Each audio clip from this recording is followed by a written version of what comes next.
అనే శబ్దాన్ని మనం చాలా ఎక్కువగా వాడుతున్నాం. గురు శబ్దానికి అర్థం ఏమిటి? గురు అంటే గొప్ప అని అర్థం. గౌరవం అంటున్నాం మనం. గౌరవం గురువులకు సంబంధించినది అని అర్థం. పాఠశాలల్లో, విద్యాలయాల్లో, విశ్వవిద్యాలయాల్లో ఉండేటువంటి వాళ్ళని ఈ రోజుల్లో టీచర్స్, ప్రొఫెసర్స్ మొదలైనటువంటి పేర్లతో వ్యవహరిస్తున్నారు. అలాగే గురువు అనేటువంటిది సాధారణంగా పెద్దగా అర్థాన్ని పట్టించుకోకుండా వాడుతున్నాము. అర్థాన్ని దాని గురించి పట్టించుకోవడం లేదు. గురువు అంటే ఏమిటి అంటే ఏదో పాఠాలు చెప్పేవాడు అని. గురువు అనేది సాపేక్షమైన పదం. అంటే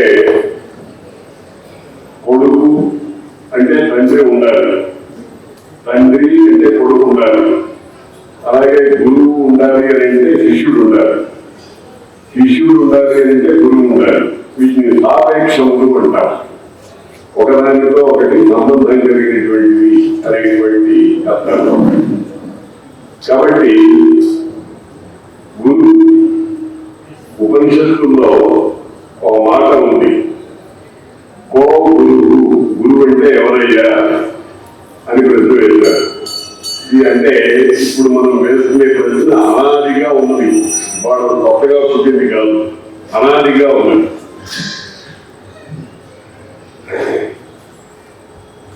కాబట్టి కో గురువు అని ప్రశ్న వేశారు. ప్రశ్నోత్తర రత్నమాలిక అని శంకర భగవత్పాదుల వారు రాసిందే ఒక శ్లోక సముదాయం ఉంది. అందులో కో గురువు, గురువు అంటే ఎవరు అని అంటే అధిగత తత్వ అని అర్థం చెప్పారు. తత్వమును పొందినవాడు, తత్వమును లోపల జీర్ణింపజేసుకున్నవాడు. తత్వం అంటే పరమాత్మ లక్షణం అనుకోండి. చూడంగా పరమాత్మ తత్వాన్ని ఎవరైతే సంపూర్ణంగా లోపల పొందారో ఆయన్ని గురువు అంటారు.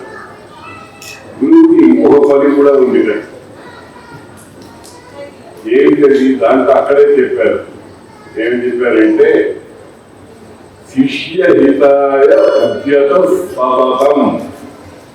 సర్వకాల సర్వావస్థలలో శిష్యునికి హితం కలిగించాలి అనేటువంటి భావన ఉన్నవాడు అని.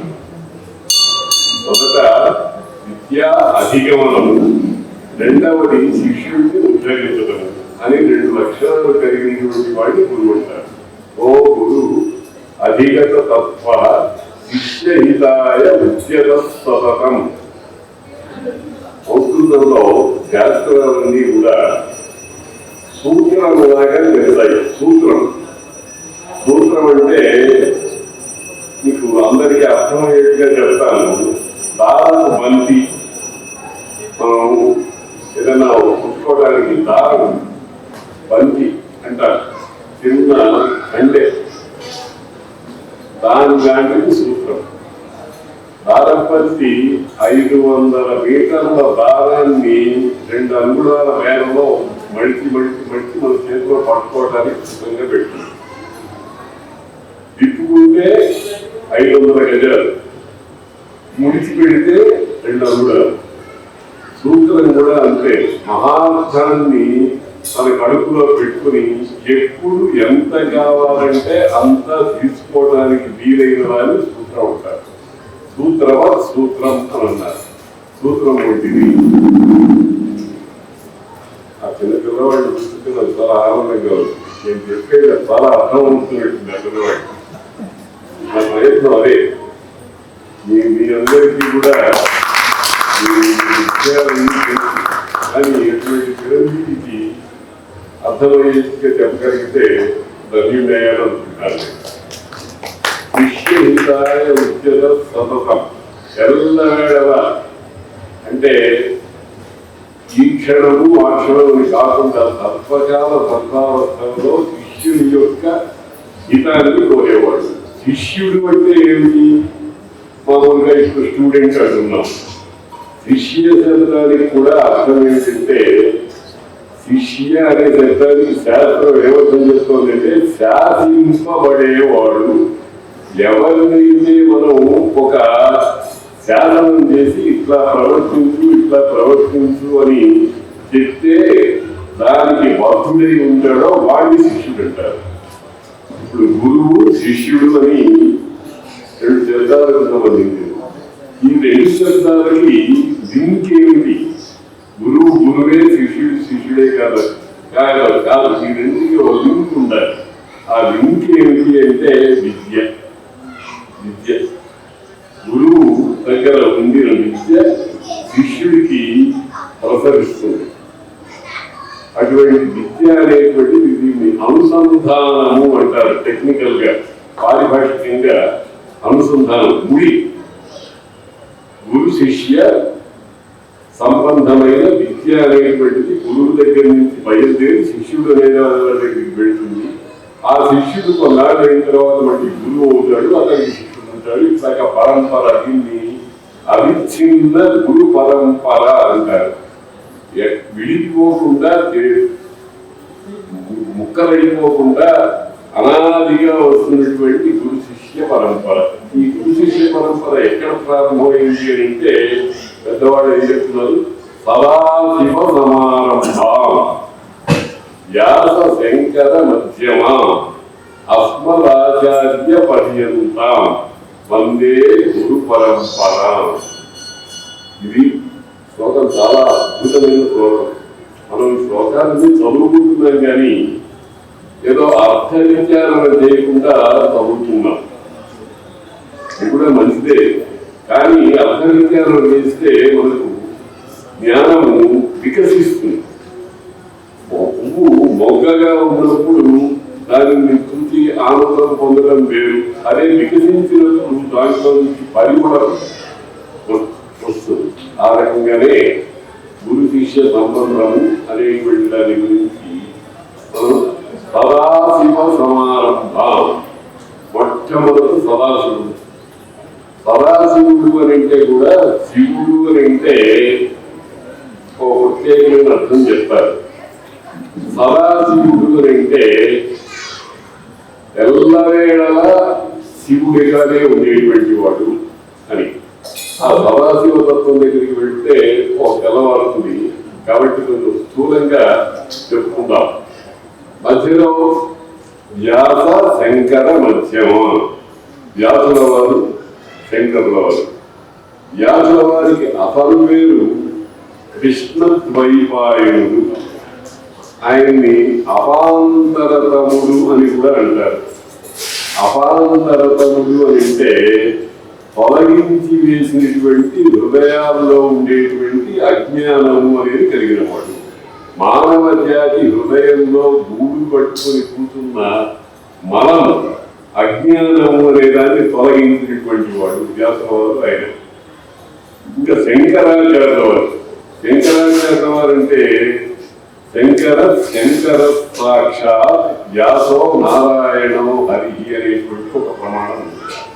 శంకరుడు సాక్షాత్తు కైలాసంలో ఉండేటువంటి శంకరుడే. వ్యాసుల వారు వ్యాసో నారాయణో హరి, వైకుంఠంలో ఉండేటువంటి నారాయణుడే. నిజానికి మనకు తెలియడం కోసం అట్లా చెప్పారు కానీ ఆ శంకరుడు నారాయణుడు ఇద్దరు ఒకటే.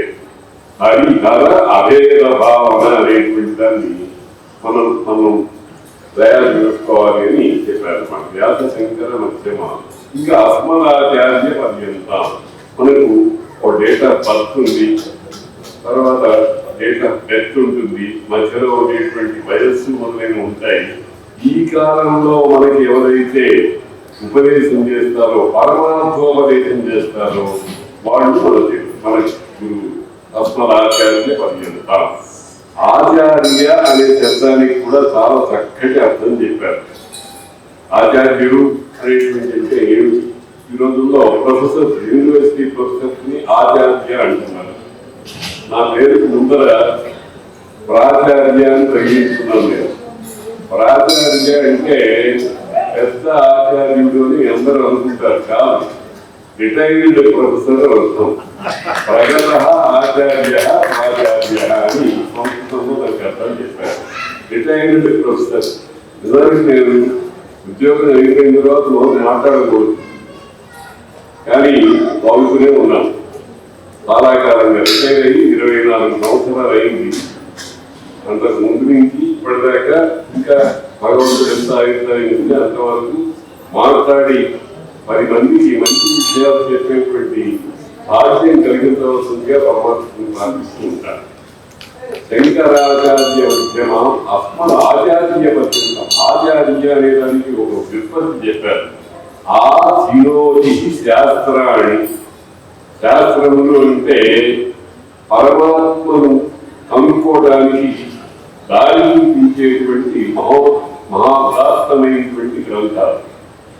అటువంటి గ్రంథాలలో ఉండేటువంటి సారాన్నంతటినీ కూడా పోగు చేసుకునేవాడు. ఆ పూర్తిగా నిండుగా సమగ్రంగా ఎవరైతే పోగు చేసుకుంటాడో వాడు ఆచార్యుడు. ఆ వినోది శాస్త్రాన్ని. తర్వాత అన్నిటికంటే ముఖ్యమైనది ఏంటంటే విష్ణు సహస్రనామంలో ఒక మాట చెప్పారు. ఆచార ప్రభవో ధర్మ. ధర్మము అనేది ఆచారం నుండి పుడుతుంది. అంటే ఆచారము ధర్మము ధర్మము ధర్మము అని జపం చేస్తే ధర్మం ఉంటుందండి. ఆచరించినప్పుడు మాత్రమే ధర్మం అవుతుంది. మాతృదేవోభవ అన్నారు. మాతృదేవోభవ వాసుదేవోభవ అని జపం చేస్తే అది ధర్మం కాదు.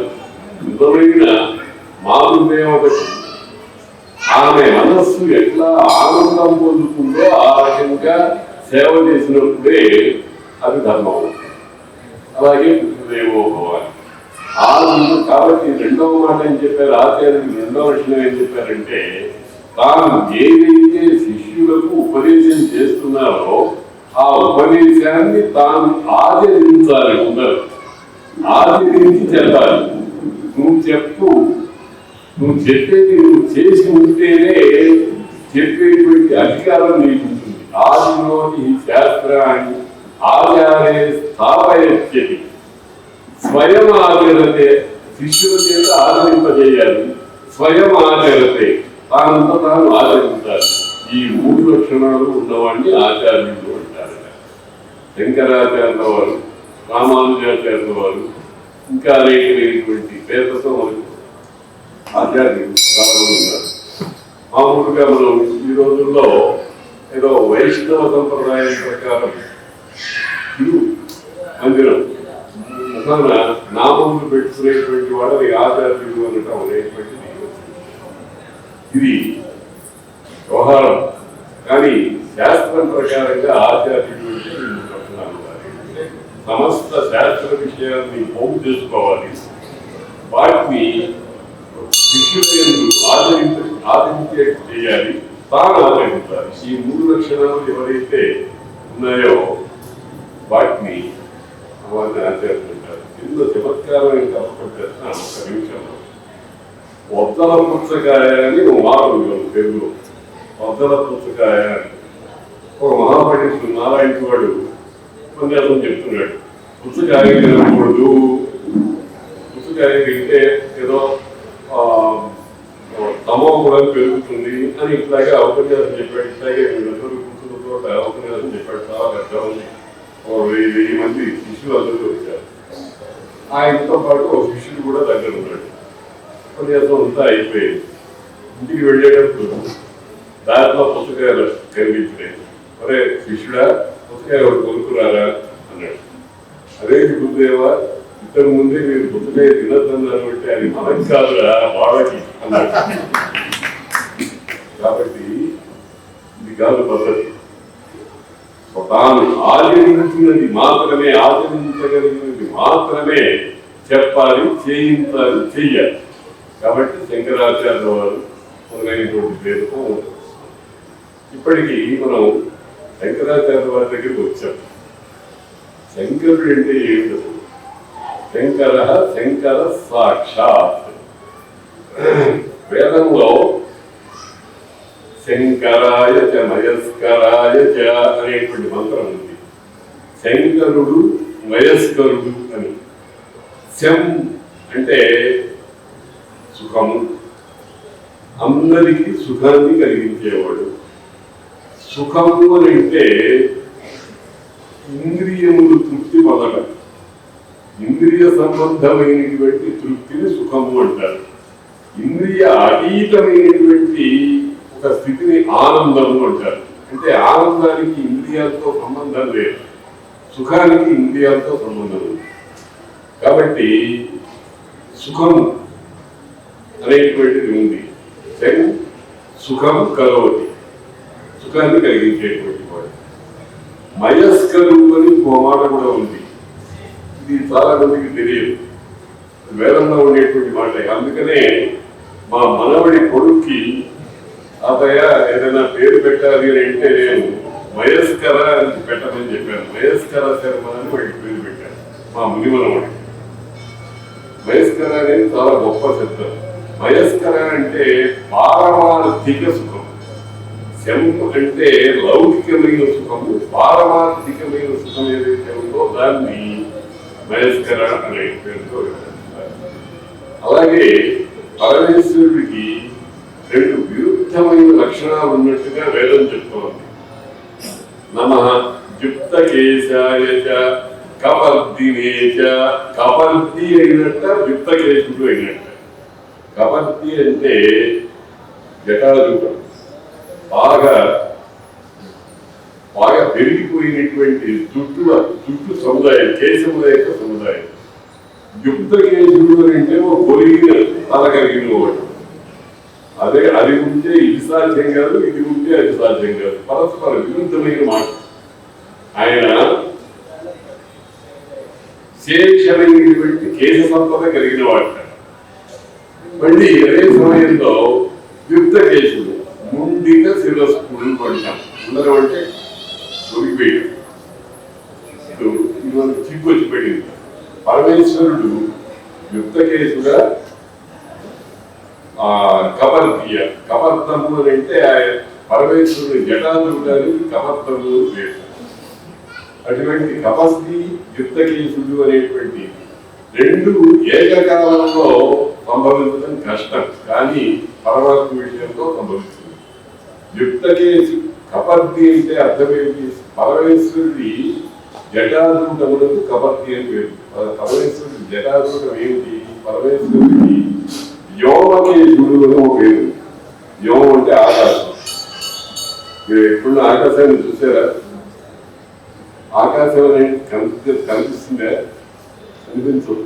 ఇంకా అట్లా పైన చూస్తాం, పై చూస్తే ఏముంది? ఏమి లేదు. అందుకనే ఆకాశం, గగనం, శూన్యం. అంటే ఏం లేదు. అందుకనే మా స్నేహితులు ఆయన ప్రొఫెసర్ కృష్ణదేవరాయలో యూనివర్సిటీలో పనిచేసేటప్పుడు ఆయన కొంచెం హేతువాదం, ఇప్పుడు ఈ రోజుల్లో హేతువాదం అనేటువంటి చాలా బాగా ఉంది కదా. వాళ్ళంతా హేతువాదమే, శాస్త్రాలన్నీ హేతువాదాలే. కానీ బట్టి విశ్వాసం కాకుండా కార్యకారణ సంబంధంతో చూసేటువంటి వాదం ఉందని ఆయన వెంకటరెడ్డి గారిని ఇంగ్లీష్ ప్రొఫెసర్ యూనివర్సిటీలో ఉండేవారు. ఆయన ఒక రోజు నాతో ఆకాశం ఎక్కడండి అన్నాడు. అంటే నాకు నవ్వొచ్చింది. ఆకాశం ఎక్కడి రండి అని అడిగాను. అదేంటి ఎక్కడుంది చెప్పండి అన్నాడు. చెప్తాను, మీకు అర్థమయ్యేట్టుగా చెప్తాను. నేను మాట్లాడుతున్నాను, నా నోట్లో నుంచి ఒక నాదం వస్తుంది. ఈ నాదము ఎదురుగుండా ఉన్న వాళ్ళ చెవుల్లోకి వెళుతోంది, ఈ పక్కన ఉండేటువంటి వాళ్ళ చెవుల్లోకి వెళుతోంది, వెనకాల ఉండే వాళ్ళ చెవుల్లోకి వెళుతోంది, ఈ పక్కన ఉండేటువంటి వాళ్ళ చెవుల్లోకి వెళుతోంది, గోడ అడ్డం ఉందా వెళుతోంది. ఇలా వెళ్ళటం అనేటువంటిది వాయు లక్షణమా, అగ్ని లక్షణమా, జల లక్షణమా, భూమి లక్షణమా? భూమి స్థిరంగా ఉంటుంది, జలము పల్లానికి పెడుతుంది, అగ్ని ఊర్ధ్వముఖంగా ప్రసరిస్తుంది, వాయువు సమాంతరంగా ప్రవహిస్తుంది. పని ఏమవుతుంది, అన్ని వైపులకు ఏకకాలంలో ఏ అడ్డు లేకుండా ప్రసరిస్తోంది. ఇట్లా ప్రసరింపజేసే లక్షణం ఏంటండి, ఆకాశానికి కోసం కూడా వింటారా లేదంటారా? నా మాట వినిపిస్తుంది కదా నీకు. అసలు లోపల నుంచి మాట ధ్వని అనేటువంటి ఎట్లా పుట్టింది, ఈ ధ్వని ఎట్లా పుట్టింది, ఎట్లా వ్యాపిస్తోంది, దీనికి మూలం ఏమిటి? ఫిజిక్స్ లో చెప్తారు, ఎకౌస్టిక్స్ మొదలైన శాస్త్రాలు ఉన్నాయి.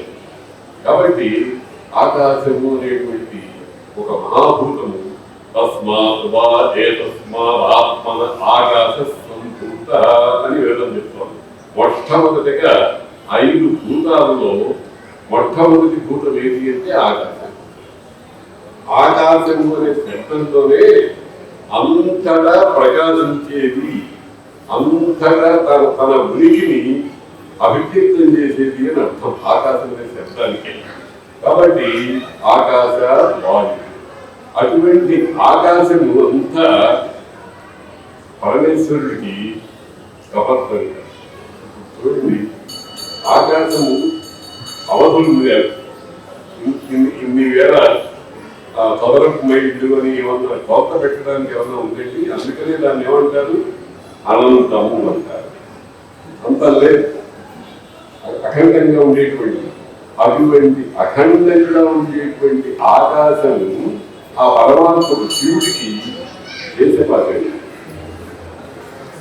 ఇప్పుడు దీన్ని బట్టి వెంటనే మనకు రెండవ మాట కూడా యుక్త చేసి ఆకాశము అంటే అలాగా పోయికు, దాన్నే యుక్త చేసము అన్నారు.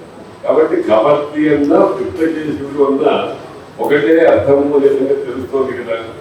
కనుక అటువంటి శంకరుడు కైలాసంలో ఉన్నాడు అనుకునేవాడు. కైలాసం కూడా ఎక్కడో లేదండి, మన హృదయమే కైలాసం, మన హృదయమే వైకుంఠం. మనం ఏం చేసామంటే స్వచ్ఛమైన ఏ విధమైన కల్మషం లేని మన హృదయాన్ని ప్రాపంచికమైనటువంటి వాసనలతో నింపి కలుషితం చేసి అక్కడ ఉండేటువంటి పరమాత్మను గౌరవించలేకుండా ఉన్నాం. కానీ ఉన్నాడు పరమాత్మ, అక్కడే ఉన్నాడు. ఈశ్వర, భగవంతుడు ఏం చెప్పాడు భగవద్గీతలో, ఈశ్వర సర్వభూతానాం హృదయేశే అర్జున తిష్టతి. హృదయం అనేటువంటి దేశంలో ఉన్నాడు అని అన్నాడు.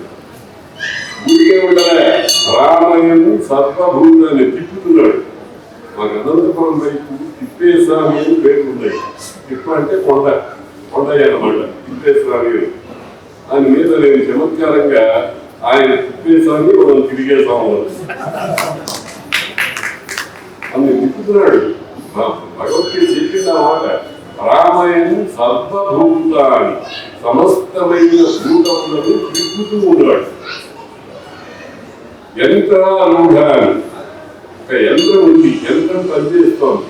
ఈ యంత్రానికి విద్యుత్ శక్తి కావాలి, ఆ విద్యుత్ శక్తికి మూలద్రవ్యం ఒకటి కావాలి, అది పరమాత్మ.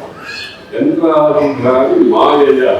మాయ అంటే మాయాని మామూలుగా మాయా మాయా అంటూ ఉంటాం మనం. మాయ అంటే దానికి కూడా చెప్పారు, యా మా సా మాయ, ఏది లేదో అది ఉన్నట్టుగా భావిస్తుంది, అది మాయ అంటారు. ఇంకా పోతే మనం కేవలం కనుక కొంచెం కొంచెం కృషించి పెడుతూ ఉంటాం అన్నమాట. కాబట్టి శంకరుడు అనేటువంటి ఆయన కపర్ది అయినాడు, యుక్తకేశుడు అయినాడు. కపర్దిగా అన్ని చోట్ల ఉన్నటువంటి వాడు యుక్తకేశాకృతితో భూలోకానికి శంకరాచార్యుల వారిలాగా అవతరించారు. సన్యాసులందరూ కూడా ముందుక శిరస్సులు అవుతారు. ముండకోపనిషత్తు ఉపనిషత్తు ఉంది. ముండకుడు అంటే సన్యాసం. ఆ సన్యాసులకు సంబంధించినటువంటి జ్ఞానాన్ని చెప్పేటువంటి ఒక ఉపనిషత్తు ఉంది. అటువంటి శంకరాచార్య వారు, ఆదిశంకరాచార్య వారు, ఆయన భూలోకానికి సాక్షాత్తు కైలాసం నుంచి దిగి వచ్చినటువంటి ఆదిశంకరులే అనే దాంట్లో ఏ విధమైనటువంటి సందేహం లేదు. అందుకనే శంకర శంకర సాక్షాత్. శంకరుడు అంటే ఇందాక ఒక మాట అర్థం చేసుకున్నాం. ఏమిటి శుభ్రాన్ని కలిగించేటువంటి భారతంలో శివ సహస్రనామాలు విష్ణు సహస్రనామాలు రెండు ఉన్నాయి. సహస్రనామాలు 1000 నామాలు.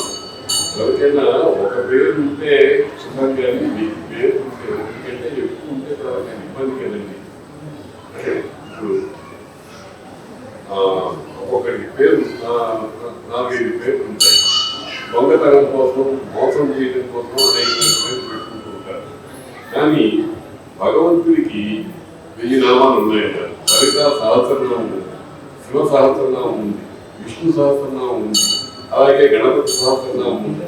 మన దేవుళ్ళందరికీ నామాలు ఉన్నాయి. ఎందుకు నామాలు? 1000 పేర్లు ఎందుకు? అసలు 1000 కాదు, వేల కొలది పేర్లు ఉన్నాయి. ఇంకా గట్టిగా చెప్పాలంటే భగవంతుడికి ఒక పేరు సర్వ అన్ని పోతన గారు చెప్పారు. ధర్మము తానైన వాడు అని పోతన గారు చెప్పారు కదా. ఆ సర్వుడు అనేటువంటి పేరు కనుక ఈ సర్వుడైనటువంటి వారి శివుడికి మహాభారతంలో వేదవ్యాసుల వారు శివ సహస్రనామం తయారు చేశాడు. శివ సహస్రనామంలో అర్థం ఏంటంటే అక్షర భేదం అన్నా ఉండాలి, అర్థభేదం అన్నా ఉండాలి. అంటే ఒకే నామం 2-3 సార్లు వస్తే రెండింటికి ఒకటే అర్థం చెప్తే 2 నామాలుగా పరిగణించు. వాటికి అర్థభేదం చెప్పాలి. శంకర శబ్దం 2 సార్లు వచ్చింది. ఒకదానికి శంకరోజి అని అర్థం చెప్పారు, మళ్ళీ వచ్చింది. అప్పుడు మళ్ళీ శంకర అని చెప్తే 2 నామాలు కావు, ఒకటే అవుతుంది, 1000కి తగ్గుతుంది. అందుకని అక్కడ వ్యాఖ్యానకారులు ఏం చెప్పారంటే, రెండవ అర్థం ఏం చెప్పారంటే శంకానాం సమూహ శంక. మన మనుషులకి అనేకమైన శంకలు. శంకలు అంటే సందేహాలు. ఈ పని చేస్తున్నా చేయకుండా ఆ పని చేస్తే ఏం ప్రమాదం వస్తుంది, ఇలాగా అనేకమైనటువంటి శంకలు వస్తూ ఉంటాయి. అటువంటి శంకలు సృష్టిలో ఎన్ని ఉన్నాయో అవన్నింటినీ కలిపి ఒక్క మాటలో చెప్తారు. శంకం శంక.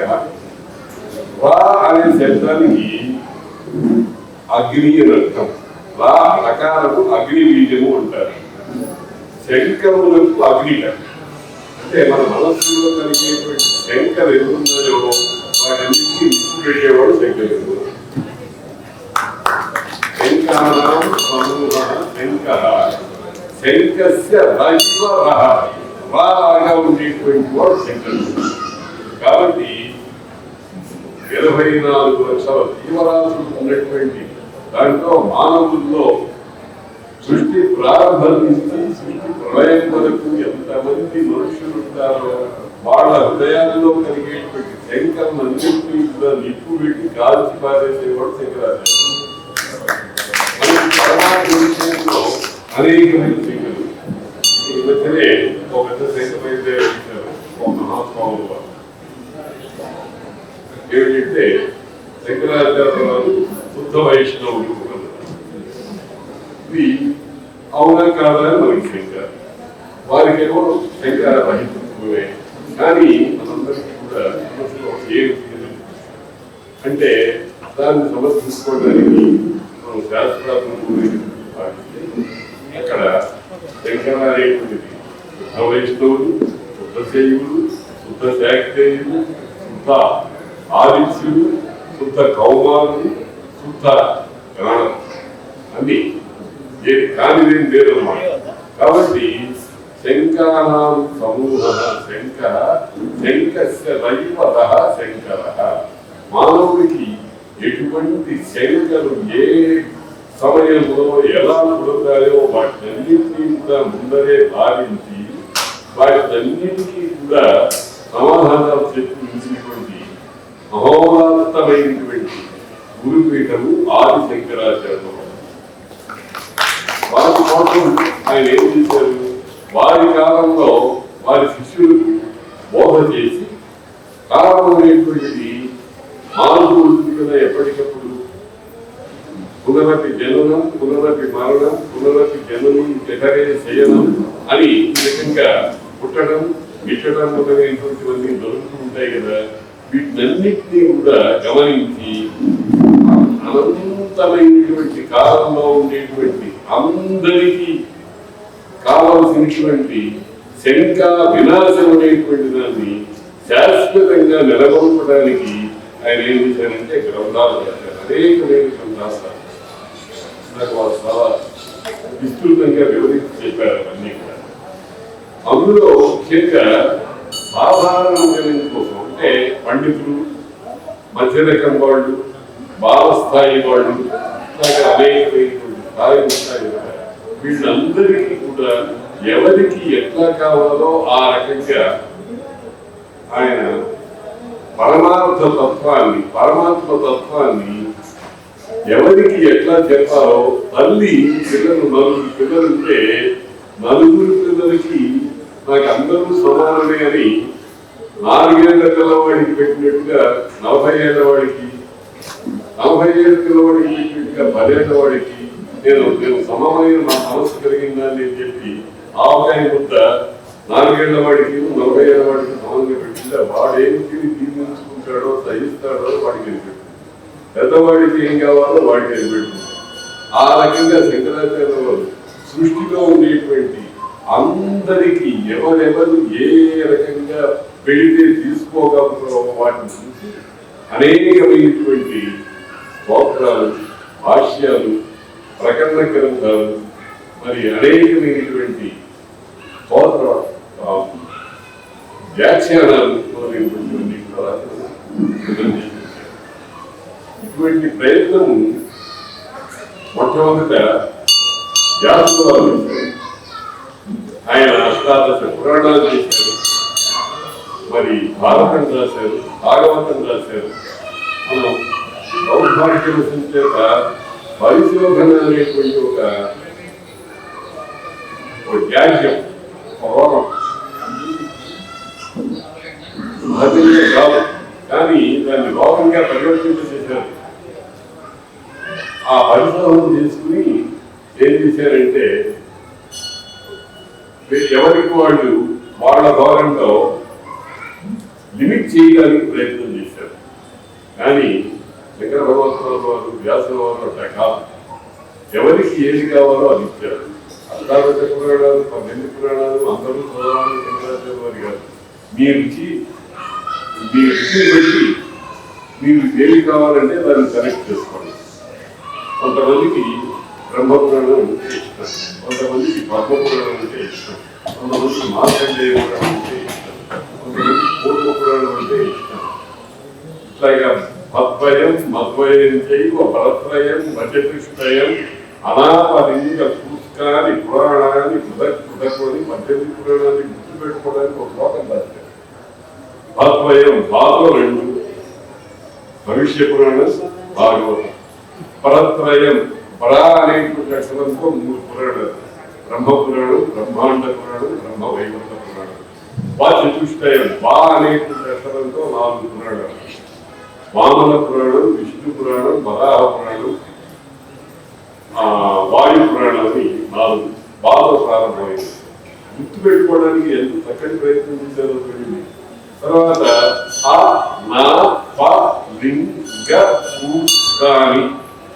అగ్ని పురాణం, నారద పురాణం, పద్మ పురాణం, కూర్మ పురాణం, అనాప లింగ పురాణం, కూర్మ పురాణం, పద్మ పురాణం, స్కాంద పురాణం.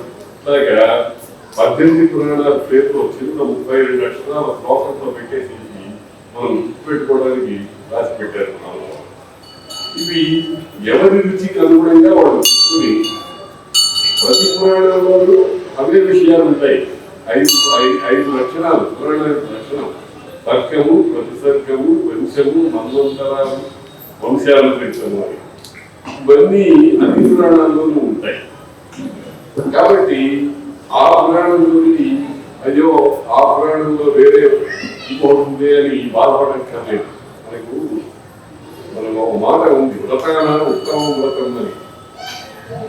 ఏ వ్రతం చేసేటప్పుడు ఇదే పరమ ఉత్తమమైనది అని చెప్తూ ఉంటారు. అట్లా చెప్పడం అనేటువంటిది కొంతమంది వేళాకోళంగా భావిస్తారు కానీ అందులో ఒక రహస్యం ఉంది. ఏ వ్రతాన్ని చేస్తున్నామో దాని మీదనే మనస్సు నిలవాలి. సత్యనారాయణ వ్రతం చేస్తూ వరలక్ష్మీ వ్రతం గొప్ప తెలుసుకుంటే ఇది పోతుంది అది. కాబట్టి వ్రతానాంతరం వ్రతం అనేటువంటి మాటలో అర్థం ఏంటంటే ఏ వ్రతం చేసినా అది పరమాత్మకు సంబంధించిందే కాబట్టి మీరు వ్రత భేదంలో కొంచెం భేదాలు ఉండొచ్చు కానీ ఫలం మాత్రం లేదు ఒకటే అన్నాడు. ఒక ఆయన ఒక అద్భుతమైన శ్లోకం రాశాడు, చాలా బాగుంది శ్లోకం. వామదేవైకి వాసుదేవైకి వామదేవైకి అస్థి కల్పక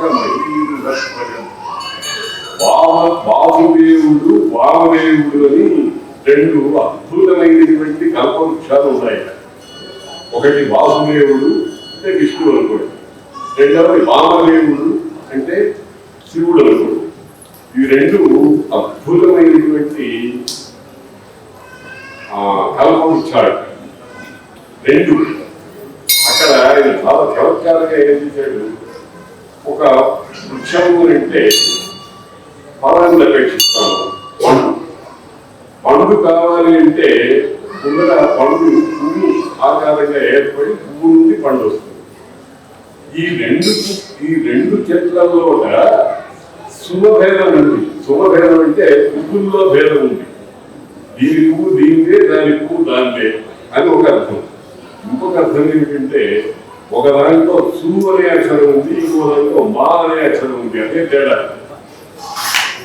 కానీ శుభభేదం ఉందా, సు మా అనేటువంటి అక్షరాల భేదం ఉందా, మరభేద సంగతి లేదట. రెండు కలిపి ఒకటే పదాన్ని ఇస్తాయట. ఏమిటా పదం అంటే అజ్ఞానాన్ని పోగొట్టి మోక్షాన్ని కొట్టి. వాసుదేవైకి వామదేవైకి అస్థి కల్పక మరీరుద్వయం యత్యతీహ శుభభేద సంగతి నాస్తి తత్ర ఫలభేద సంగతి అన్నది ఎంత అద్భుతమైనటువంటి మాట. కాబట్టి ఆ రకంగానే శంకర భగవత్పాద వ్యాస భగవాన్ వారు అష్టాదశ పురాణాలు అనేకమైన పేర్లతో విష్ణు పురాణం ఉన్నారు, లింగ పురాణం ఉన్నారు. విష్ణు పురాణం అంటే విష్ణువుని గురించి చెప్పేది, లింగ పురాణం అంటే శివుని గురించి చెప్పేది, కాంత పురాణం కుమారస్వామి గురించి చెప్పేది. ఈ రకంగా గణేశ పురాణం కూడా ఉంది, ఇంకా ఉప పురాణాలు కూడా ఉన్నాయి. ఏం చెప్పినా కానీ పరమాత్మ గురించి చెప్పేది. ఆ దాన్ని ఆధారంగా చేసుకుని శంకర భగవత్పాదులు వారు ఏం చెప్పారంటే కృష్ణుడు వాసుదేవ కృష్ణుడు భగవద్గీతను చెప్పినట్టుగా ఆ భగవద్గీతను వ్యాఖ్యానం చేయటమే అనేక లక్షల శ్లోకాలుగా వచ్చినటువంటి పురాణాలు. భగవద్గీత వ్యాఖ్యానాలే కొన్ని. ఆ వ్యాఖ్యానాల్లో నుంచి తీసుకుని సార సంగ్రహం లాగా అమృత బిందువులను అనేకమైనటువంటి బిందువుల్ని శంకర భగవత్పాదుల వారు అందరికీ పంచిపెట్టారు. అనేకమైన స్తోత్రాలు రాశారు, అనేకమైనటువంటి శాస్త్ర చరిత్రలు రాశారు. ఒక్కొక్కడికి ఇందాక నేను చెప్పినట్టుగా వాడి సామర్థ్యాన్ని బట్టి వాడు చదువుకోవాలి అనేటువంటి సామర్థ్యం. ఒక చిన్న స్తోత్రం షట్పది స్తోత్రం అని ఒక స్తోత్రం సాధారణంగా చాలా మందికి తెలియదు. నేను అనంతపురంలో ఉన్నప్పుడు రాయదుర్గంలో ఉపన్యాసానికి వెళ్తే మొట్టమొదటిగా అక్కడ షట్పది స్తోత్రం చెప్పానంటే అక్కడ గురుస్థానంలో ఉన్నవాడు కూడా కొంతమంది షట్పది స్తోత్రం నేను ఎప్పుడు వెళ్ళలేదండి కదా. దగ్గర భగవత్పాదులు రాసింది 6 షట్పది అంటే 6 పద్యాలు. షట్పది అంటే తుమ్మెద చూడండి. భ్రమరకీల న్యాయం తుమ్మెద ఎప్పుడు కూడా పువ్వు మీద వాడుతుంది. ఆ పువ్వుకి బాధ కలగకుండా వాడి వాడినట్టుగా వాడి తన తుండలతో కొంచెం మకరంలో తీసుకుని పువ్వుకి ఏం ప్రమాదం రాకుండా చేస్తుంది. ఆ రకంగా ఉండేటువంటి తుమ్మెద. అటువంటి తుమ్మెద లాంటి 6 పద్యాలు రాసి ఒక స్తోత్రం మనకి ఇచ్చారు. ఒక 3-4 నిమిషాల్లో చదువుకోవచ్చు, మహాప్రయోజనం పొందవచ్చు. అవినయమపనయ విష్ణో తమయమన శమయ విషయ మృగతృష్ణాం భూతదయాం విస్తారయ తారయ సంసార సాగరత సర్వ వేదాంత సారమంతా ఇందులో పిండి పిండి ఒక శ్లోకంలో పెట్టారు. అని ఏ వేదము ఏ వేదాంతం ఏం చెప్పినా ఎక్కడో అక్కడ దీనికి సంబంధించిన విషయం. మొట్టమొదటిగా ఆయన ఏమన్నారంటే ఆదినయ అపనయ విష్ణు వినయము అంటే అణగి ఉండటమని బాగా కానీ వినయం అంటే విద్యా సంబంధమైనటువంటి వ్యవసాయము. ఇప్పుడు ఇంగ్లీష్ లో డిసిప్లిన్ అనే దానికి తెలుగులో నిఘంటువులో అర్థం ఏంటి? వినయము అంటారు. డిసిప్లిన్స్ క్రమశిక్షణ అనేది తర్వాత మన వాళ్ళు అనుకున్నది, కానీ నిజానికి వినయము అనే దానికి విద్యాగ్రహణ దక్షత అని అర్థం. అవినయము అది మనందరిలో లోపిస్తుంది. దానిని ఆ అవినయాన్ని పోగొట్టు, అపనయ తొలగించు. ఎవరిని ప్రార్థిస్తున్నారు? విష్ణువు. ఇక్కడ మళ్ళీ మనం విష్ణువు అని అంటే శివుడు కాదు అనుకుంటాం. కాదు. విష్ణువు అంటే సర్వవ్యాపకుడైన పరమాత్మ. విష్ణు శబ్దానికి అర్థం ఏమిటంటే అంతగా వ్యాపించి ఉండేవాడు.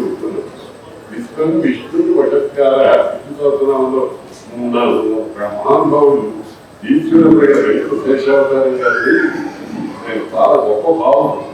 ఆయన ఒక మాట చెప్పారు, విష్ణు సహస్రనామంతో చదువుకోలేకపోయినా ఈ 3 మాటలు కలిసి ఒక వాక్యంగా అనిపిస్తే చాలండి అన్నారు. ఏమిటి? విశ్వము మొదటి నామం, విష్ణువు రెండవ నామం, వటత్కార మూడవ నామం. ఇవి ఒక వాక్యంగా చేసుకుంటే విశ్వమే విష్ణువు నమస్కారము అయిపోయింది. ఇది ఈశ్వర ప్రగడ వెంకట శేషావతారం గారిని మహానుభావం, చాలా గొప్ప. ఆయన కెమిస్ట్రీ ప్రొఫెసర్, గవర్నమెంట్ కాలేజీలో కెమిస్ట్రీ శ్రీకాళహస్తి అక్కడ ప్రిన్సిపాల్ గా పనిచేసిన ఆయన. ఈ ఊళ్ళోనే ఉండేవాళ్ళు. ఈ ఊళ్ళోనే చాలా కాలం మంచి పుస్తకాలు రాశారు. చాలా విలక్షణమైన మనిషి ఆయన. విష్ణు కాబట్టి అటువంటి విశ్వమే విష్ణువు, విశ్వము విష్ణువు వషత్కార కదా, 3 నామాలు కదా. విశ్వమే విష్ణువు నమస్కారము. కనుక అటువంటి విష్ణువుని ప్రార్థించబడుతున్నారు శంకర భగవత్పాదులు. విష్ణు, ఓ విష్ణుదేవా, నాలో ఉండేటువంటి అవినయము అనే దాన్ని తొలగించి, దీన్ని తొలగించుకోవడానికి నాకు శక్తి లేదు, నాకు సంబంధించినటువంటి వాడు ఎవరు చేయలేదు, దీనికి తప్ప ఎవరికి సాధ్యం కాదు. అవినయం అపనయ విష్ణు తమయ మనః. ఈ అవినయాన్ని తెచ్చిపెట్టింది ఒకటి మనకి. మనలోనే ఉండే దొంగ, ఇంటి దొంగ. అది మనస్సు. మనస్సు అంటే ఏమిటి? మనస్సు అంటే ఏంటంటాడు నారాయణుడు. మనస్సు అంటే ఏమిటి? వచ్చే ఆలోచన, పోయే ఆలోచన. మనం పొద్దున్నే సంధ్యావందనం చేసేటప్పుడు గాయత్రి జపం చేసుకున్నాను, ఓం అనేటప్పటికీ మనస్సు కొన్ని లోపల ఓం అనే లోపలి ఒక క్షణంలో అంతగా తిరిగి వచ్చేటువంటి లక్షణం ఏదైతే ఉందో దాన్ని సూక్ష్మదేహం అంటారు. అటువంటి సూక్ష్మదేహాన్ని, మనస్సుని మనస్సుని పట్టుకోవాలి. ఆ మనస్సు ఏం చేస్తుంది? దాన్ని అణిచిపెట్టే గాని, దాన్ని సంచారశీలం కాకుండా కట్టి పడేస్తే గాని, మనం ఇంట్లో కుక్క పిల్లలు తెలుసుకుంటే ఏం చేస్తాం? దానికి గొలుసు కడతాం కదా. ఈ కుక్కని వాళ్ళు కట్టడానికి గొలుసులు లేవు. ఒక్కటే భక్తి అనేటువంటి ఒక్క తప్పైతే కూడా ఏమీ లేదు. కాబట్టి తమయ మనః దీన్ని అణిచిపారే. శమయ విషయ మృగ కృష్ణ. మనకు 1 కాదు 2 కాదు 5 ఆకర్షక ద్రవ్యాలు ఉన్నాయి. మనం గుంజి పారేసేవి, మనని లాగి పారేసేటువంటి ఆకర్షక ద్రవ్యాలు 5 ఉన్నాయి. శబ్దము, స్పర్శ, రూపము, రసము, గంధము లేదు. నా స్పర్శ, తాపం, రూపం, కంటికి సంబంధించిన గంధం, 5 ఇంద్రియాలు. 5 ఇంద్రియాలు చక్షు, శ్రోత్ర, జిహ్వా, ఘ్రాణము. ఇవి 5. ఈ 5 పడుతున్నాయి 5 ఇంద్రియాలు. వీటికి సంబంధించినటువంటి పంచభూతాలు, భూమి, ఆకాశము, వాయువు, అగ్ని, జలము అనేటువంటి వీటికి సహకరించేటువంటి ఇంకొక 5 ఇంద్రియాలు ఉన్నాయి. వాటిని కర్మేంద్రియాలు అంటారు. మొత్తం 5 కలిపి పంచ పంచ పంచ పంచ ప్రపంచం. ఈ ప్రపంచం అంతా ఇంతే.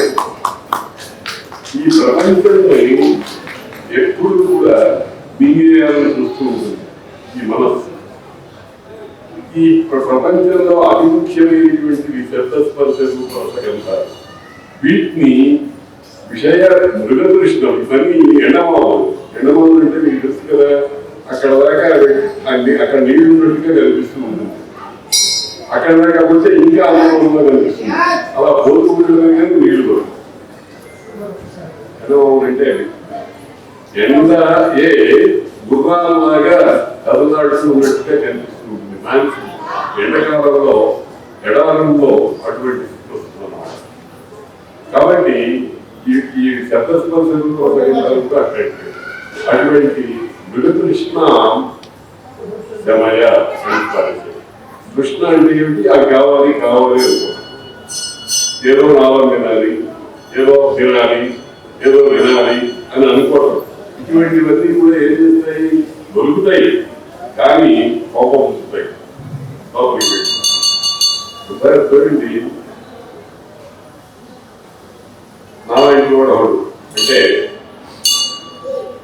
షుగర్, బీపీ, షుగర్ ఈ రెండింటికి నేను ఒకదానికి పాస్పోర్ట్ అని ఇంకో దానికి వీసా అని పేరు పెట్టాను. BP, sugar, passport, visa. ఈ వీసా ఉన్నటువంటి వాడికి, షుగర్ ఉన్నటువంటి వాడికి పంచదార తినాలి తినాలి అడిగితే పెడతారు. ఇందులో పాపం భర్తనే చాలా ప్రేమ భావం ఉన్నటువంటి వాళ్ళు కొంచెం తినండి పర్వాలేదు ఆ నుంచినే నేను అడుగుతూ ఉంటాను. మాత్ర చిన్న మాత్ర ఎన్నితో అని ఒక మాత్ర నిద్రపోవడానికి, నిద్ర రావడానికి నాకు డాక్టర్ గారు చూపించారు. ఎంత కంది బద్ద కంటే కూడా తక్కువ ఉంటుంది. అది రాత్రి అంతా నిద్రపోయేట్టుగా చేస్తుంది. అట్లాంటిది కూడా కొంచెం బద్దదార వేస్తే ఈ షుగర్ అనేది పెరుగుతుంది. కానీ వ్యామోహం. కాబట్టి విషయ మృగతృష్ణ శమయ వీటిని అణగొట్టుకోవాలి. భూతలయం విస్తారయ, భూతలయం విస్తరించి. భూతములు అంటే 84 లక్షల జీవరాశి. వీటన్నిటి ఎందుకు దయ ఉండాలి. భూతలయ అనేటువంటిది ప్రాచీన కాలం నుంచి హిందూ ధర్మంలో అతి ముఖ్యమైనటువంటిది. భూతలయ గోవుల్ని చంపకూడదు, చెట్లు మొదలైన వాటిని నాశనం చేయకూడదు, ఇతర జీవరాశులన్నింటినీ కూడా దేన్ని సర్పాలని కూడా సంపాదించారు చాలా మంది. మహా క్రూరమైనటువంటి సర్పాలని కూడా ఏదో ప్రయత్నం చేత సరిచేయండి అంటారు కానీ చంపడానికి ఇష్టపడతారు. ఎందుకంటే భగవంతుడు అన్నిటి యందు అన్ని కాలాల్లో ఏకరూపంగా ఉన్నవాడు. సత్యం అంటే అదే. కాబట్టి భూతదయ విస్తారయ, ఏ ప్రాణిని హింసించినా భగవంతుడు హింసించింది. తారయ, ఈ 4 పనులు చేసినట్లయితే తారయ సంసార సాగర, సంసారము అనేటువంటి మహాసముద్రం నుంచి మనం సరిపజేయి అంటారు. ఇది షట్పది స్తోత్రంలో మొదటి స్తోత్రం. అభినయమపనయ విష్ణు దమయ మన శమయ విషయ మృగతృష్ణ భూతలయాం తారయ తారయ సంసార సాగరత. మధ్యలో శ్లోకంలో చాలా చిత్రంగా ఇప్పుడు శంకర భగవత్పాదుల వారు ప్రధానంగా ప్రతిపాదించింది అద్వైతం కదా, జాతి చేసింది కదా. ఇవన్నీ కూడా ద్వైతంలాగా తెలుస్తున్నాయి కదా. విష్ణువు అని అంటే మనం నమస్కరించేవాడు వేరు, నేను వేరు అనేటువంటి భావంతో ఉన్నాయి కదా. దీనికి దానికి ఎట్లా సమన్వయము అనేటువంటి ఆలోచన వస్తుంది. కాబట్టి ఆయన ఏం చేశారంటే చమత్కారంగా చక్కటి అత్యద్భుతమైనటువంటి శ్లోకం రాశారు. సత్యతి భేదాపగమే నాహం నమామకీనస్వం సముద్రో హి తరంగ వచన సముద్రో నారంగ అన్నారు. అద్భుతమైన శ్లోకం. శంకర భగవత్పాదుల వారు సాక్షాత్తు సర్వజ్ఞులైనటువంటి శంకర భగవత్పాదుల వారు తప్ప ఇంకెవ్వరూ ఇటువంటి శ్లోకం రాయి. సత్యతి భేదాపగమే స్వామి భేద అపగమం, భేదము తొలగిపోవడం. భేదం అంటే నువ్వు వేరు నేను వేరు. నేను చాలా చోట్ల ఒక మాట చెప్తూ ఉంటాను. ఒక తెలుగు భాషలోనే ఉందని అనుకుంటాను నేను. నీవు మీరు, నేను నేను, నిన్ను కలిపేటువంటి మాట తెలుగులో ఉంది. మనము భావం అన్ని భాషల్లో ఉంది, కానీ దానికి ప్రత్యేకమైన ఒక సర్వము ఉందా లేదా అనేది నాకు అనుమానం. మనము అనేది మీకు ఎదురువాటి కలుగుతుంది. ఇదే అద్వైతం. మనం అనేదే అద్వైతం. సత్యతి భేదాపగమే నాథ ప్రభు మా సత్యతి భేదాపగమే నాథ తవాహం నేను మీ వాడిని. దానికి నీవు నాకు భేదం లేదు. కానీ వ్యవహార దృష్టిలో నీవు నేను నీ వాడిని అనుకోవడం. అంతేగాని నీవు నా వాడిని కాదు. నీవు నా వాడిని అంటే ఆయన చిన్నవాడైపోతాడు, మనం పెద్దవాడు అవుతాం. అంతే కాదు కదా. నాథ తవాహం నా మామకి నస్వం. నీవు నా వాడిని కాదు. వీడు వాడివాడైతే వాడు వీడివాడు అంటే లోకం జవాబు సామాన్యమే. కానీ భగవంతుడి విషయంలో వాడి నేను నీ వాడిని అని దాన్ని శరణాగతి అంటారు. అంటే సర్వసమర్పణ భావన పెట్టుకోవడం. నా తవాహం నా మామకి నస్వం. నువ్వు నా వాడిని మాత్రం కాదు. ఏంటయ్యా, నువ్వు నా వాడినైతే నేను నీ వాడినైతే రెండు ఒకటే కదా అంటే కాదండి. సముద్రము తరంగము అనేది చూడండి. సముద్రానికి సంబంధించిన తరంగము అంటాం, కానీ తరంగానికి సంబంధించిన సముద్రం అంటామా? సముద్రో హి తరంగ. సముద్రానికి సంబంధించిన తరంగము అని అంటే అది అందరికీ సమన్వయం అవుతుంది. వచన సముద్రం నా తారంగ. సముద్రం అనేది ఎప్పుడు కూడా తరంగానికి సంబంధించింది కాదు. తరంగానికి సంబంధించిన సముద్రం అని ఎవరు వాడదు. ఇది కొంచెం మనం జాగ్రత్తగా సమన్వయం చేస్తుంటే ఒకసారి సముద్రం దగ్గరికి వెళ్తాం.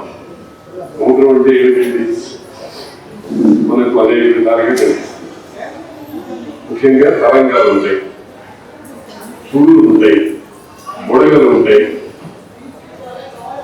ఈ బుడగ కానీ సుడి కానీ తరంగం కానీ సముద్రం కాక విడిగా ఉండేది.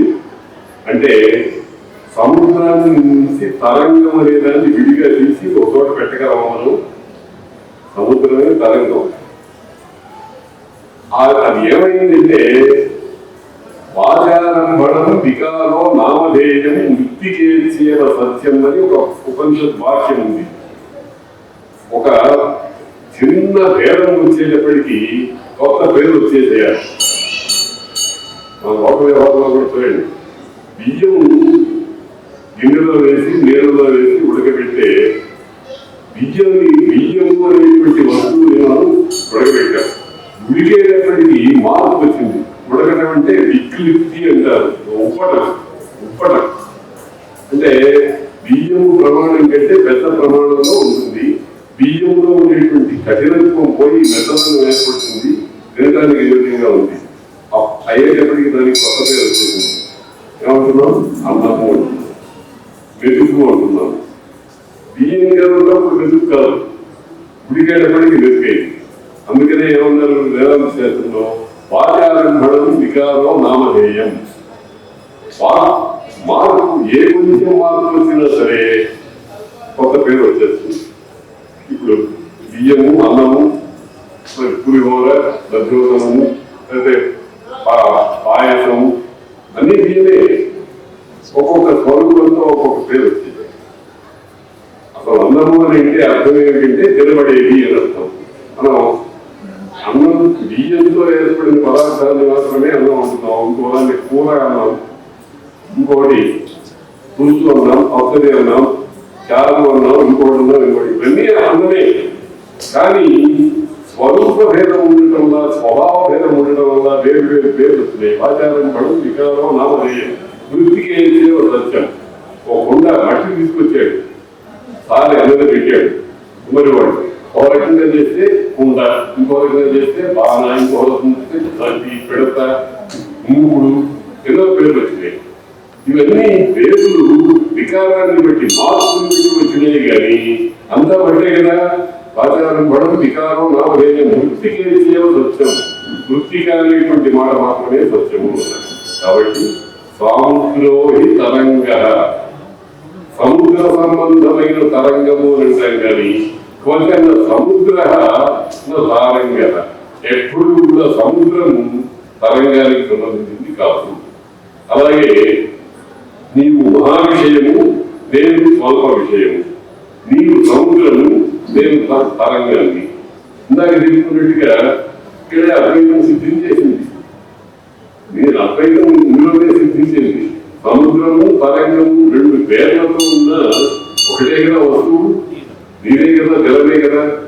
కాబట్టి అత్యద్భుతమైనటువంటి తలను పగలగొట్టుకుని అర్థం చేసుకోవాల్సినటువంటి అద్వైత సిద్ధాంతాన్ని ఒక చిన్న మాటతో, ఉదాహరణతో శంకర భగవత్పాదుల వారు ఎంత రమణీయంగా, ఎంత సందేహాలు లేకుండా చెప్పారో చూడండి. సత్యపి భేదాపగమే నాహతవాహం నమామకీనత్వం సాముద్రో హితరంగ వచన సముద్రో నతారంగ. ఇటువంటివి 6 పద్యాలు ఉన్నాయి. అక్కడ శంకర భగవత్పాదుల వారి వాక్యాలు, తర్వాత ఇతరమైనటువంటి ప్రకరణ గ్రంథాలు, ఇతరమైన స్తోత్రాలు ఎన్ని చదివినా అన్ని చోట్ల చివరికి ఎక్కడెక్కడ తిరిగినా కానీ చెట్టు చివరికి ఒకే గమ్యం దగ్గరికి చేరినట్టుగా ఆ అద్వైత సిద్ధాంతం దగ్గరికే వస్తాం. దీనికి అనేకమైనటువంటి ఉదాహరణలు ఉన్నాయి. ఇందులో ఏకశ్లోకి అని ఒక శ్లోకం అవధాని గారు ప్రింట్ చేయించారు. కిం జ్యోతిస్తవభానుమాన్ అహం మే రాత్రే ప్రతీపాధికం స్యాదేవం రవిదీపదర్శనవిధౌ కిం జ్యోతిః ఆఖ్యాయి మే చక్షుస్తస్య నిమీలనే కిం ధీః ధియో దర్శనే కిం తత్రాహం అతో భవాన్ పరమకం జ్యోతిః తవాస్మి ప్రభు. చాలా అద్భుతమైన ఏక శ్లోకం. ఒక్క శ్లోకంలో సర్వ వేదాంత సారమైనటువంటి విషయం ఉందని చెప్పారు. ఒక పిల్లవాడు నీ అడిగాడు, గురువు నీకేమిటైనా జ్యోతి? జ్యోతి అంటే వస్తు దర్శనాన్ని చేయించేటువంటి ఏమిటి అన్నాడు. పగటి కూడా సూర్యుడండి అన్నాడు. మరి రాత్రి పూట దీపం, తెలుసు దీపాలు పెట్టుకుంటుంటాం కదా, చీకటిగా ఉంటుంది కనుక రాత్రి కూడా దీపం అవుతాడు. ఈ సూర్యుడు రాత్రి కూడా దీపం లేనటువంటి పరిస్థితి వస్తుంది. అసలు కరెంట్ పోయిందనుకోండి, సరిగా సూర్యుడు రాత్రి అయింది, కరెంట్ పోయింది, వస్తువు ఏమి కనపడదు. ఎవరెక్కడ ఉన్నారో, ఏ వస్తువు ఎక్కడ ఉందో కడుక్కోవాలి. మా చిన్నప్పుడు దీపాలు పోతుంటే కృష్ణాయ దీపాలు అవన్నీ ఉండేవి. అగ్గిపెట్టి ఎక్కడ ఉంటుందో వెతుక్కోవాలి. అగ్గిపెట్టి కోసం వెళ్ళి చెయ్యి చోటు పెట్టి అక్కడ పేరు ఇటువంటి పరిస్థితులు వస్తూ ఉంటాయి. కాబట్టి ఆ సూర్యుడు దీపము అనేటువంటిప్పుడు నీకు వస్తువుని కనిపింపజేసేది ఏమిటి అంటే బుద్ధి, ఆలోచన. అది కూడా పని చేయకుండా ఉంటే ఏమవుతుంది అంటే కన్ను అనేటువంటిది ప్రయత్నం చేసి కనుక్కోవడానికి ప్రయత్నం చేస్తుంది. అది కన్ను మూసినప్పుడు కన్ను మూసుకుంటాం మనం మామూలుగా మనందరికీ కూడా కళ్ళు మూయడం తెరవడం అనేటువంటిది పెట్టారు. ఈ తెరవడం మూయటం లేని వాళ్ళు దేవతలు, దెయ్యాలు కూడా అట్లాగే ఉంటాయని అంటారు. చక్షు తస్య నిమీలనే అక్కడ మా బుద్ధి పనిచేస్తుంది. ఈ బుద్ధి పనిచేయని చోట ఉన్నట్లయితే అక్కడేంటి పత్ర, అక్కడ బుద్ధి పనిచేయదు, కన్ను పనిచేయదు, ఇంద్రియాలు పనిచేయవు, ఏమీ లేదు. అప్పుడు నీకు జ్ఞానం దేని వల్ల కలుగుతుంది? నేను అహం, నేనే. ఆ అహమే భగవంతుయ్యాలి.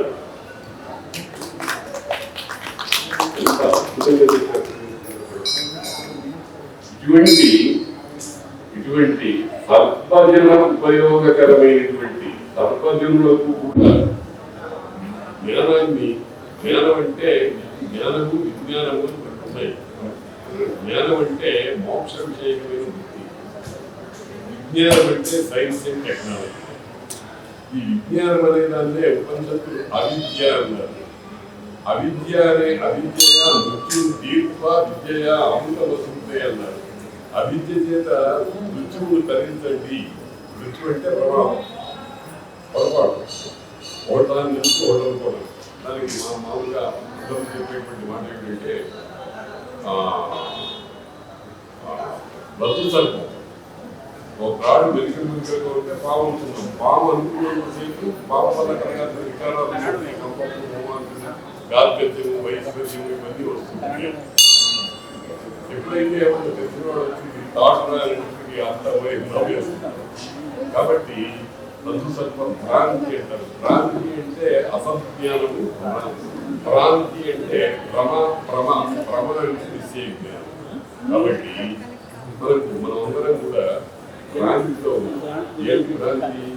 ప్రపంచమే నేను, ప్రపంచమే సత్యము అని. ప్రపంచం సత్యం కాదు. మా ఆత్మీయ కూడా ఏ వికారం వచ్చినా ప్రపంచమే. మారకుండా ఉండేటువంటిది ఒకటే ఉంటే దాని సత్యం, దాన్ని పరమాత్మ అంటారు. అది మన లక్ష్యం. దాన్ని చేర్చడానికి కావాల్సినటువంటి ఏర్పాట్లన్నీ భగవత్పాదులు ప్రపంచంలో ఉండేటువంటి జిజ్ఞాసులైనటువంటి వాడు ఎన్ని కోట్ల మంది ప్రపంచంలో ఉంటారో అందరికీ కావాల్సినటువంటి జ్ఞాన భిక్ష పెట్టినటువంటి ఒక జగత్.